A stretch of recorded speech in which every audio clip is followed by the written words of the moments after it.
Hello साथियों, welcome to planet 4। आप सभी को प्लेनेट 4 विक्रम का नमस्कार।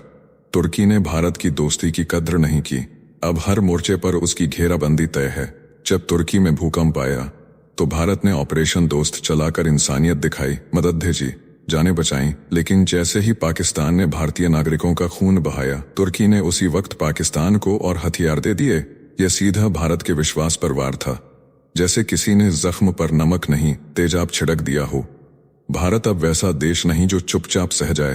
तुर्की ने दोस्ती ठुकराई, अब दुश्मनी की गर्मी महसूस करनी पड़ेगी।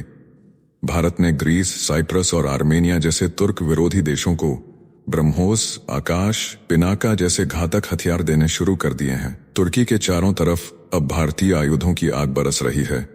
उनकी मीडिया में डर का माहौल है, सेना में बेचैनी है और एर्दोगन को समझ नहीं आ रहा कि ये सब अचानक कैसे हुआ। लेकिन ये अचानक नहीं था। ये उस भारत का जवाब है जो अब सिर्फ सहता नहीं, हिसाब करता है। जो चीन से नहीं डरा वो तुर्की को क्या छोड़ेगा। अब तुर्की के लिए सबसे बड़ा खतरा भारत की चुप्पी नहीं, भारत की तैयारी है। जब कूटनीति मिसाइलों पर सवार होकर दुश्मनों की सीमा तक पहुंचती है, तब उसे कहते हैं सर्जिकल डिप्लोमेटिक स्ट्राइक। भारत ने अब ग्रीस को गुपचुप अंदाज में अपनी long range land attack cruise missile यानी LRLSEM ऑफर कर दी है। और ये वही ग्रीस है जिसे तुर्की दशकों से अपना दुश्मन मानता आया है। अब तुर्की को भारत का रौद्र रूप देखना होगा।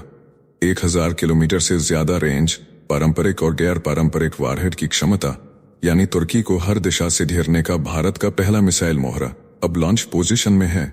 ग्रीस में आयोजित डिफेंस एग्जीबिशन एक्सपो को भारत ने केवल एक प्रदर्शनी के रूप में नहीं देखा। यह था रणनीति का थिएटर, जिसमें भारतीय वायुसेना प्रमुख एथेंस पहुंचकर तुर्की को यह बताए कि नई दिल्ली अब दुश्मनों के पड़ोस में बैठकर सौदे भी करेगा और दबाव भी बनाएगा। ग्रीस के राफेल पायलट्स के साथ उनकी बातचीत और सिमुलेटर एक्सचेंज, ये सब वॉर रेडीनेस का सटल सिग्नल था। ऑपरेशन सिंदूर में भारत ने जो तजुर्बा पाकिस्तान और तुर्की के हथियारों से लोहा लेते हुए कमाया था, अब वही तजुर्बा ग्रीस के हवाले किया जा रहा है, ताकि तुर्की को उसकी भाषा में जवाब दिया जा सके। तुर्की के लिए यह शुरुआत है घेराबंदी की, जवाबदेही की और सबक की। तुर्की मीडिया में मची खलबली इसका सबसे बड़ा सबूत है। उन्होंने समझ लिया है कि भारत अब न जमीन पर, न शब्दों में, बल्कि रेंज के भीतर आ चुका है।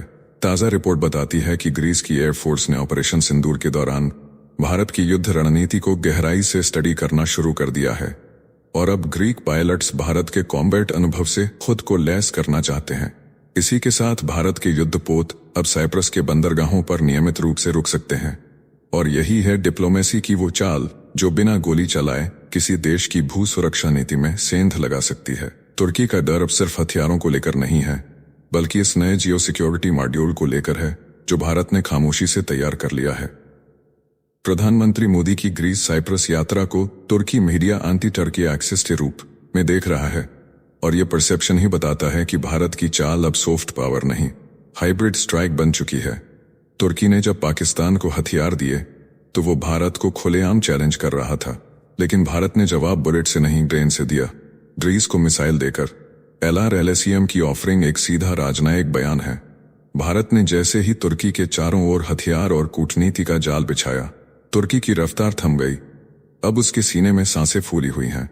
अब उसे अचानक नाटो की माया याद आने लगी है। जो तुर्की कल तक अमेरिका को आंखें दिखा रहा था, कह रहा था कि हमें तुम्हारा F-35 नहीं चाहिए, वही तुर्की आज अमेरिका के सामने घुटनों पर है, सिर्फ इसलिए क्योंकि भारत ने उसे चारों तरफ से रणनीतिक शिकंजे में ले लिया है।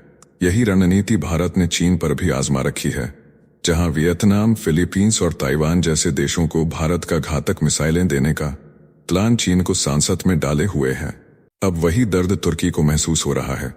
भारत की मिसाइल डिप्लोमेसी का वो जहर जो दुश्मनों के लिए सिर्फ तबाही लाता है। तुर्की अब समझ चुका है, भारत की दोस्ती इंसानियत है, लेकिन दुश्मनी सर्वनाश। जरा तुर्की भारत और अमेरिका के समीकरण को विस्तार से समझते हैं। देखिए, एक और तुर्की के राष्ट्रपति एर्दोआन F-35 प्रोग्राम में वापसी के लिए वॉशिंगटन के दरवाजे पर दस्तक दे रहे हैं, तो दूसरी ओर भारत चुपचाप तुर्की के पुराने दुश्मनों ग्रीस, साइप्रस और आर्मेनिया में अपने हथियारों की जड़ें जमा चुका है। हैग में डोनाल्ड ट्रंप से मुलाकात के बाद एर्दोआन का बयान की तकनीकी बातचीत शुरू हो गई है। इस बात का संकेत है कि तुर्की को अब नाटो के भीतर अपनी खोई साख की चिंता सता रही है। लेकिन ये भी कटु सत्य है कि रूस से S-400 लेकर तुर्की ने जो अमेरिका को चढ़ाया था, अब उसी का खामियाजा भुगत रहा है, क्योंकि भारत ने तुर्की का नट बोल्ट टाइट कर दिया है।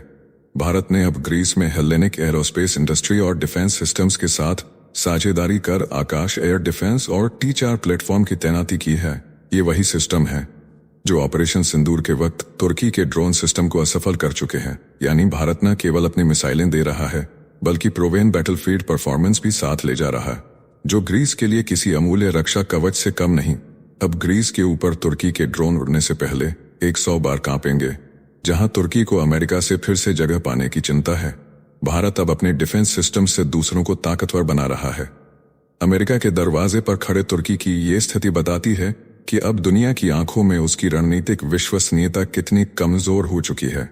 वहीं भारत ग्रीस, साइप्रस और आर्मेनिया जैसे देशों के लिए विश्वसनीय डिफेंस पार्टनर बन चुका है, बिना किसी शोर के लेकिन पूरी ताकत के साथ।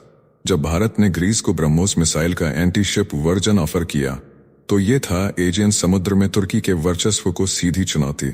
मैक 2.8 की रफ्तार से उड़ने वाली ये मिसाइल अब ग्रीस के द्वीपों और तटीय सुरक्षा के लिए मॉडर्न वॉरशील्ड बन सकती है। यानी भारत ने ग्रीस को सिर्फ सुरक्षा कवच नहीं, हमला करने की तलवार भी थमा दी है। यानी अब तुर्की को सिर्फ अपनी सरहद की चिंता नहीं, अपनी राजधानी की भी करनी होगी। भारत ने जो हथियार ग्रीस को सौंपे हैं, वो सिर्फ रक्षात्मक नहीं, पूरा खेल पलटने वाले हैं। अब ग्रीस बोलेगा तो उसकी आवाज में भारत की मार होगी और तुर्की की नींद हराम। 2023 में प्रधानमंत्री नरेंद्र मोदी की एथेंस यात्रा इस गठबंधन की बुनियाद थी, लेकिन उसके बाद दोनों देशों के सैन्य प्रमुखों की आपसी यात्राओं और अभ्यासों ने यह सुनिश्चित कर दिया कि भारत अब केवल दोस्त नहीं, रक्षा भरोसे का नया चेहरा बन चुका है। इसके बाद भारत ने साइप्रस में भी खेल शुरू कर दिया है। भारत का 2 दशक बाद किसी भारतीय प्रधानमंत्री का साइप्रस दौरा यह पूर्वी भूमध्य सागर में भारत की सीधी एंट्री थी। तुर्की की लगातार सैन्य घुसपैठ से परेशान साइप्रस अब भारत से एयर डिफेंस, सर्विलांस और प्रिसीजन गाइडेड वेपन सिस्टम्स की मांग कर रहा है, और भारत भी उस भूमिका के लिए तैयार है जहां वह सिर्फ हथियार नहीं, रणनीतिक सुरक्षा की गारंटी देता है। साइप्रस भारत को नौसैनिक ठिकाने के रूप में पूर्वी यूरोप की फ्लैंक पर स्थापित करना चाहता है, यानी वो जगह जहां से तुर्की को 3 तरफ से निगाहबंदी की जा सके। अब बात उस धमाकेदार कॉरिडोर की जिसने तुर्की, अजरबैजान और चीन तीनों की नींद उड़ा दी है। भारत ने आर्मेनिया को साथ लेकर एक ऐसा स्ट्रैटेजिक कॉरिडोर खड़ा कर दिया है जो तुर्की की पीठ में छुरा, अजरबैजान की अकर में दरार और चीन की सप्लाई लाइन में जहर घोलने वाला है। इस कॉरिडोर के जरिए भारत अब रूस, यूरोप और मिडल ईस्ट से सीधी कनेक्टिविटी पा रहा है, और तुर्की की ट्रेड बादशाह तब भर आकर गिरने वाली है। यानी ब्लैक सी कॉरिडोर भारत की सबसे शातिर चाल, जिससे हिल गया पूरा यूरेशिया। ये कोई आम गलियारा नहीं है, ये भारत की सुपर स्ट्रैटेजिक इंजीनियरिंग है जो सीधे सीधे चीन के बेल्ट एंड रोड इनिशिएटिव की छाती पर चढ़कर नाचने वाली है। मुंबई से माल निकलेगा, ईरान के चाबहार या बंदर अब्बास पर उतरेगा, फिर आर्मेनिया और जॉर्जिया होते हुए ब्लैक सी से यूरोप तक झंडा गाड़ेगा। यहां तुर्की का हार्ट फेल होगा और भारत मालामाल होगा। न मलक्का की भीड़, न स्वेज की चाकरी। यानी अब यूरोप तक भारतीय माल का रास्ता छोटा, सस्ता और तेज, और ये काम होगा पाकिस्तान, तुर्की और अजरबैजान को पूरी तरह बाईपास करके। ये ट्रांसपोर्ट कॉरिडोर भारत का जियोपॉलिटिकल पंच है जो चालाकी से चीन, तुर्की और उसके इस्लामिक गुटों को गेम से बाहर करने की तैयारी है।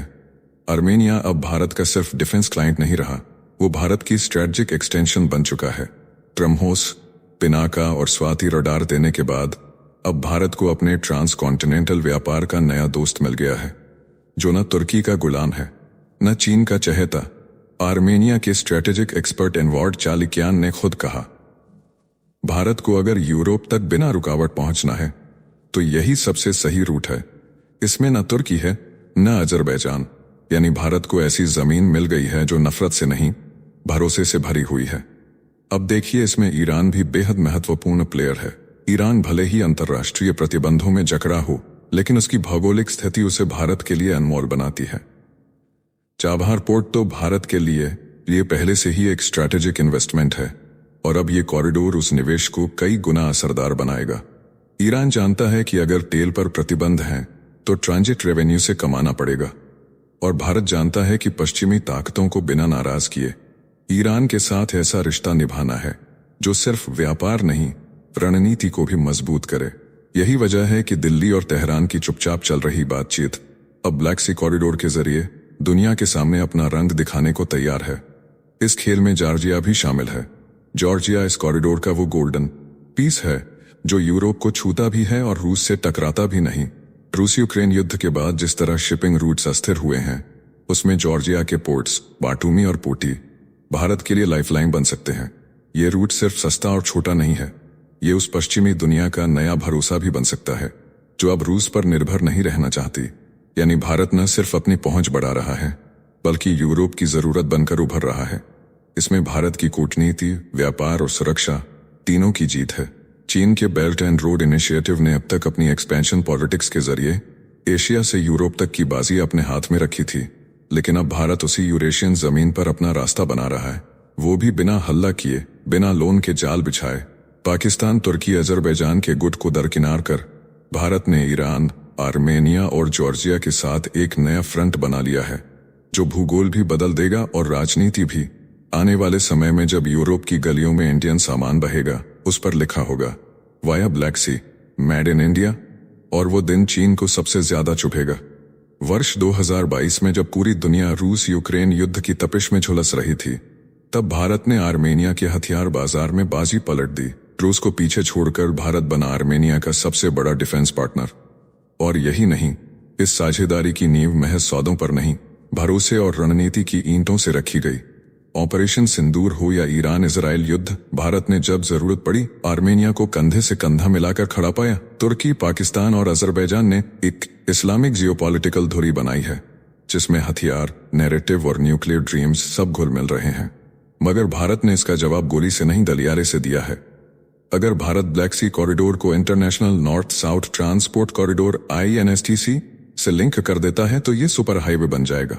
मुंबई से यूरोप तक की दूरी आधी हो जाएगी, समुद्री रास्तों पर निर्भरता घटेगी और चीन के बेल्ट एंड रोड इनिशिएटिव को वही जमीन पर टक्कर मिलेगी जिसे वो अब तक अपनी जागीर समझता था।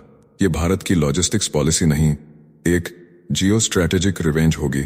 आर्मेनिया के स्ट्रैटेजिक थिंक टैंक ने खुलकर कहा है भारत अब ग्रीस, साइप्रस और आर्मेनिया के साथ मिलकर एक ऐसा चौतरफा गठबंधन बना सकता है जो यूरेशिया की नई धुरी बन जाए। और खास बात यह है कि ग्रीस, जो एक नाटो मेंबर है, उसने भी आर्मेनिया की रक्षा में खुलकर पक्ष लिया। यानी ये गठजोड़ पूर्व और पश्चिम दोनों का अनोखा संगम बन सकता है और उसका कैप्टन होगा भारत। भारत पहले ही ग्रीस और साइप्रस से कई रक्षा और मैरीटाइम समझौते कर चुका है। दोनों देशों के साथ साझा सैन्य अभ्यास हो रहे हैं और कई इन्वेस्टमेंट डील्स पर बातचीत तेज है।